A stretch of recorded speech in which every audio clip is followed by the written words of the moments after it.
Hello welcome. ಈ ದಿನ ನಾವು ಫ್ರೈಡ್ ರೈಸ್ ಮಾಡೋಣ. ಅಂದರೆ ಮಕ್ಕಳಿಗೆ ಸಾಮಾನ್ಯವಾಗಿ ಫ್ರೈಡ್ ರೈಸ್ ಅಂದರೆ ಇಷ್ಟ ಆಗುತ್ತೆ. ಮಕ್ಕಳಿಗೆ ಅಂತಲ್ಲ, ಜನರಲ್ಲಾಗಿ ಎಲ್ಲರಿಗೂ ಕೂಡ ಅದು ಇಷ್ಟ ಆಗುತ್ತೆ. ನಾವೀಗ ಇದು ಫ್ರೈಡ್ ರೈಸ್ ಮಸಾಲನ್ನು ಈ ಪ್ಯಾಕೆಟ್ ಯೂಸ್ ಮಾಡಿ 1 2 3 ಮಸಾಲ ಯೂಸ್ ಮಾಡಿ ಒಂದು ಫ್ರೈಡ್ ರೈಸ್ ಮಾಡೋಣ. ಇದು ಬೇಗನೆ ಮಾಡ್ಬೋದು.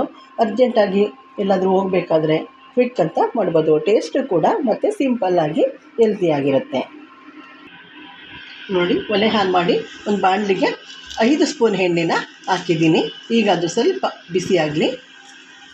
ನನ್ನ ಈ ವಿಡಿಯೋಗಳನ್ನು ನೋಡ್ತಾ ಇದ್ದರೆ ನೀವು ಲೈಕ್ ಮಾಡಿ, ಶೇರ್ ಮಾಡಿ ಮತ್ತು ಸಬ್ಸ್ಕ್ರೈಬ್ ಆಗಿ. ಆಗ ನಾವು ಹೆಚ್ಚು ಹೆಚ್ಚು ವಿಡಿಯೋಗಳನ್ನು ಮಾಡೋದಕ್ಕೆ ನಮಗೆ ಅನುಕೂಲ ಆಗುತ್ತೆ.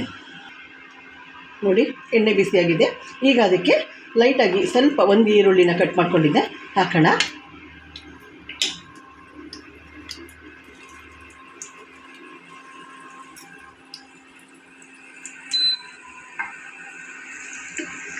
ಸ್ವಲ್ಪ 1 ಸೆಕೆಂಡು ಸ್ವಲ್ಪ ಹುರಿಯೋಣ. ಈರುಳ್ಳಿ ಫ್ರೈ ಆಗ್ತಾಯಿದೆ. ಈಗ ಅದಕ್ಕೆ ಸಣ್ಣದಾಗಿ ಕಟ್ ಮಾಡ್ಕೊಂಡಿರುವಂಥ ಬೀನಿಸ್ನ ಹಾಕೋಣ. ಬೀನಿಸ್ ಹಾಕಿದೆ. ಈಗ ಅದಕ್ಕೆ ಕ್ಯಾರೆಟು ಕೂಡ ಆ್ಯಡ್ ಮಾಡೋಣ. ನೋಡಿ, ತರಕಾರಿ ಬೇಯೋದಕ್ಕೆ ಸ್ವಲ್ಪ ಲೈಟಾಗಿ ಉಪ್ಪು ಹಾಕೋಣ. ಆಗ ಅದು ಸ್ವಲ್ಪ ತರಕಾರಿ ಬೇಗ ಫ್ರೈ ಆಗುತ್ತೆ ಅಂತ. ನೋಡಿ, ಈರುಳ್ಳಿ, ಕ್ಯಾರೆಟು, ಬೀನಿಸ್ ಹಾಕಿದೆ. ಈಗ ಅದು ಎಣ್ಣೆಯಲ್ಲಿ ಫ್ರೈ ಆಗ್ತಾಯಿದೆ. ಈಗ ಅದಕ್ಕೆ ನಾವು ಎಲೆಕೋಸನ್ನ ಆ್ಯಡ್ ಮಾಡೋಣ. ಫ್ರೈಡ್ ರೈಸು ಅಂದಮೇಲೆ ಜನರಲ್ಲಾಗಿ ಎಲೆಕೋಸು ಯಥೇಚ್ಛವಾಗಿ ಇರುತ್ತೆ.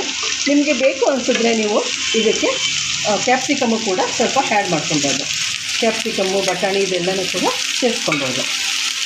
ಮೇಯ್ನಾಗಿ ಕ್ಯಾರೆಟು, ಬೀನಿಸು, ಎಲೆಕೋಸನ್ನ ನಾನು ಯೂಸ್ ಮಾಡ್ತಾಯಿದ್ದೀನಿ. ಈಗ ಇದು ಸ್ವಲ್ಪ ಒಂದು ಅರ್ಧ ಮುಕ್ಕಾಲಷ್ಟು ಇದು ಫ್ರೈ ಆಗಿ ಒಗ್ಗರಣೆಯಲ್ಲೇ ಸ್ವಲ್ಪ ಬೇಯುತ್ತೆ. 1-2-3 ನಿಮಿಷ ಬೇಯಿಸೋಣ. ಇದು ಒಗ್ಗರಣೆಯಲ್ಲಿ ಎಲ್ಲ ಬೇಯ್ತಾ ಇದೆ. ತರಕಾರಿಗಳು ಈಗ ಬೆಂದಿದೆ, 80% ಬೆಂದಿದೆ.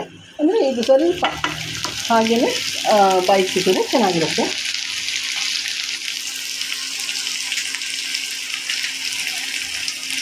ಈಗ ಅದಕ್ಕೆ ನಾನು ಫ್ರೈಡ್ ರೈಸ್ ಮಸಾಲೆನ ಆ್ಯಡ್ ಮಾಡ್ತಾಯಿದ್ದೀನಿ. ಇದರಲ್ಲೇ ಉಪ್ಪು, ಹುಳಿ ಎಲ್ಲ ಇರೋದ್ರಿಂದ ಉಪ್ಪು, ಹುಳಿ, ಖಾರ ಎಲ್ಲ ಕೂಡ ಈ ಮಸಾಲೆನಲ್ಲೇ ಇರುತ್ತೆ. ಅದಕ್ಕೆ ನಾವು ಬೇರೆ ಏನನ್ನು ಯೂಸ್ ಮಾಡಿದ್ರೆ ಮಾಡಬಹುದು. ಇದು ಸಿಂಪಲ್ ಮತ್ತು ಎಲ್ಲರೂ ಕೂಡ ಮಾಡ್ಬೋದು ಈಸಿಯಾಗಿ. ಈಗ ಒಮ್ಮೆ ಮಿಕ್ಸ್ ಮಾಡಿ ಫ್ರೈಡ್ ರೈಸ್ ಮಸಾಲೆ ಆ್ಯಡ್ ಮಾಡಿ ಎಲ್ಲನೂ ಕೂಡ ಈಗ ಮಿಕ್ಸ್ ಮಾಡಿ ಆಡಿದ್ದೀನಿ. ಈಗ ಒಲೆನ ಆಫ್ ಮಾಡೋಣ. ಇದು 1-2 ನಿಮಿಷ ಆದಮೇಲೆ ಅನ್ನ ಹಾಕಿ ಎಲ್ಲ ಮಿಕ್ಸ್ ಮಾಡೋಣ. ನೋಡಿ, ಇದು ಗೊಜ್ಜು ಆರಿದೆ. ಈಗ ಅದಕ್ಕೆ ಅನ್ನನ ಆ್ಯಡ್ ಮಾಡ್ತಾಯಿದ್ದೀನಿ.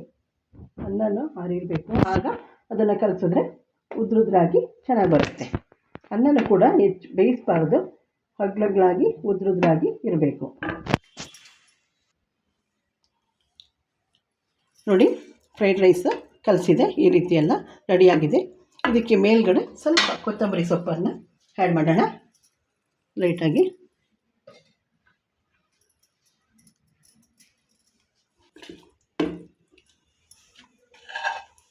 ಈಗ ಇದನ್ನು ತಟ್ಟೆಗೆ ಸರ್ವ್ ಮಾಡೋಣ.